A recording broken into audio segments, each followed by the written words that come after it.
সবাইকে নমস্কার। আশা করি আপনারা সবাই ভালোই আছেন। আমাদের এডুকেশন সেক্টরে রিসেন্টলি ৩ বছরের বদলে ৪ বছরেরও ব্যাচেলর ডিগ্রি করার কোর্স চালু হয়েছে। তো এই নিয়ে প্রচুর পেরেন্টস কনফিউজ যে তাদের ছেলেমেয়েদেরকে ৩ বছরের মধ্যেই ব্যাচেলর ডিগ্রিটা কমপ্লিট করিয়ে দেবে না ৪ বছর ধরে ব্যাচেলর ডিগ্রিটা পড়াবে। এই নিয়ে আমাকে এক বাঁকুড়া থেকে দিদি মেসেজ করে লিখেছেন যে তার বড় মেয়ে গৌহাটি ইউনিভার্সিটির কোনো একটা কলেজ থেকে বা ইউনিভার্সিটি থেকে ব্যাচেলর ডিগ্রি করছে স্ট্যাটিস্টিক্সে সেকেন্ড ইয়ারে। তো কি করা উচিত? যে ৩ বছরের মধ্যে ব্যাচেলর ডিগ্রিটা কমপ্লিট করিয়ে দেবেন না ৪ বছর পর্যন্ত টানবেন? দেখুন, যদি আপনি আমাকে জিজ্ঞেস করেন তাহলে আমি একটাই কথা বলবো যে যেদিকে আজকের সোসাইটি এগোচ্ছে, এই সোসাইটিতে যদি কোনো স্টুডেন্টের রিসার্চ ওরিয়েন্টেড মানে এডুকেশন এক্সপিরিয়েন্স থাকে তাহলে কিন্তু পরবর্তীকালে চাকরি পেতে তার খুব অসুবিধা হবে। আর রিসার্চ ওরিয়েন্টেড এক্সপিরিয়েন্স করার জন্য ৩ বছরের যে ব্যাচেলর ডিগ্রির প্রোগ্রামটা আছে সেটা এনাফ নয়। ৪ বছরেরতে যদি কেউ ব্যাচেলর ডিগ্রিটা কমপ্লিট করে লাস্ট ইয়ারে সে অনেকটা সময় পাবে রিসার্চের কাজের জন্য, তার ব্যাচেলর থিসিসে অনেকটা ভালো সময় দিতে পারবে। তো ৩ বছরের বদলে ৪ বছরের ব্যাচেলর ডিগ্রি করাটাই সবথেকে বুদ্ধিমানের কাজ।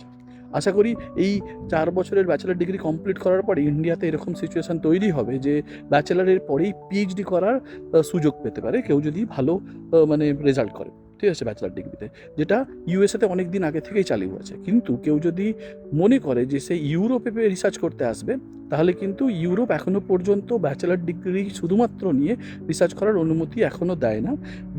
ইউরোপে রিসার্চ করতে হলে মানে পিএইচডি করতে হলে সবসময় মাস্টার ডিগ্রি কমপ্লিট করতে হবে। তাই যদি কেউ মনে করে যে সে পরবর্তীকালে রিসার্চে যেতে চায়, রিসার্চে কেরিয়ার করতে চায়, তাহলে অবশ্যই ৪ বছরের ডিগ্রিটা করাটাই বুদ্ধিমানের হবে এবং তারপরে হচ্ছে ভালো জায়গায় যদি রিসার্চ করার অপরচুনিটি পেয়ে যাচ্ছে করা উচিত, না হলে মাস্টার ডিগ্রি করা উচিত। ঠিক আছে? আর এরপরে যদি এরকম কারো সিচুয়েশান থাকে যে ইমিডিয়েটলি আমাকে এই ৩ বছরের মধ্যে কোর্সটা কমপ্লিট করে সংসারের হাল ধরতে হবে, কোথাও না কোথাও চাকরিতে জয়েন করতে হবে, তাহলে বলবো ৩ বছরের মধ্যেই ডিগ্রিটা করে নেওয়া। কিন্তু যাদের এই রকম সিচুয়েশান না থাকে তাদেরকে বলবো ৪ বছর ধরে ডিগ্রিটা কমপ্লিট করা। তার কারণ ফিউচারে কী হবে কেউই তো জানে না। হয়তো কিছুদিন পরে কোনো একটা সার্কুলেশন বেরোলো যে না, ৩ বছরে যারা ডিগ্রি পেয়েছে তাদেরকে এই অপরচুনিটি দেওয়া হবে না, ৪ বছরে যারা ডিগ্রি পেয়েছে তাদেরকেই অপরচুনিটি দেওয়া হবে। তার কারণ ৪ বছরের ডিগ্রিটাই কিন্তু ভবিষ্যৎ। তাই ৩ বছরের বদলে যদি অপরচুনিটি থাকে, যদি তেমন অসুবিধা না হয়, তাহলে ৪ বছরের ডিগ্রি করাটাই ভালো। এরপরে সেই দিদি আরও একটা প্রশ্ন করেছে যে হচ্ছে ব্যাচেলর ডিগ্রি করার পরে কোন দিকে এগোনো ভালো হবে? তার কারণ তার পক্ষে দুটো মেয়েকে একসাথে পড়ানো খুব কষ্টের মধ্যে হচ্ছে।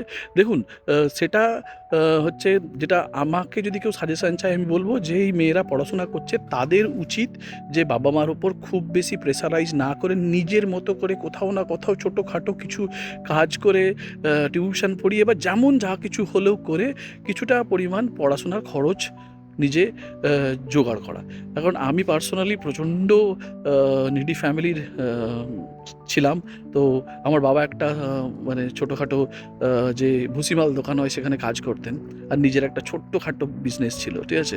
তো আমি নিজেও ব্যাচেলর ডিগ্রি করার সময় সারাদিন টিউশন পড়িয়েছি, মাস্টার ডিগ্রির সময়ও সারাদিন টিউশন পড়িয়েছি। সেখান থেকেই আমি আমার যে পড়াশোনার খরচটা তুলেছি। তো আমাকে যদি কেউ বলে পড়াশোনার জন্য পারছে না, তাহলে আমি খুব একটা বলতে পারি না। চেষ্টা করলে পড়াশোনার জন্য অবশ্যই নিজের থেকে কিছুটা হলেও মানে কি বলবো, অর্থ মানে জোগাড় করা সম্ভব। আর সেটা কিভাবে করবে সেটা আপনার মেয়েরাই বোঝে। শুধুমাত্র অর্থের জন্য বাবা মার উপর ডিপেন্ড করে নিজের পড়াশোনাটাকে ছেড়ে দেওয়াটা সবথেকে বোকামি হবে। ঠিক আছে? তাই বলুন আপনার মেয়েদেরকে যে পড়াশোনা করার জন্য করার সাথে সাথে কিছুটা পরিমাণ অর্থ জোগাড়ের ব্যবস্থাটাও করতে এবং হচ্ছে মানে এডুকেশনটা কমপ্লিট করতে, মানে ৪ বছরের ব্যাচেলর ডিগ্রি করার পরে মাস্টার ডিগ্রি করতে, তারপরে গবেষণা করতে। মানে statistics is a very promising মানে এরিয়া। এই এআইয়ের যুগে স্ট্যাটিস্টিক্সের বুমিংও হবে। তাই এক্ষুনি হাল না ছেড়ে দিয়ে মেয়েটাকে একটু সময় দিন, ওকে বলুন নিজের থেকে তৈরি হয়ে দেখবেন আস্তে আস্তে ও ঠিক পারবে। ভরসা রাখুন। আর যদি কিছু দরকার হয় আমার সঙ্গে পার্সোনালি মেসেজ করতে পারেন। সবাই ভালো থাকবেন। ধন্যবাদ।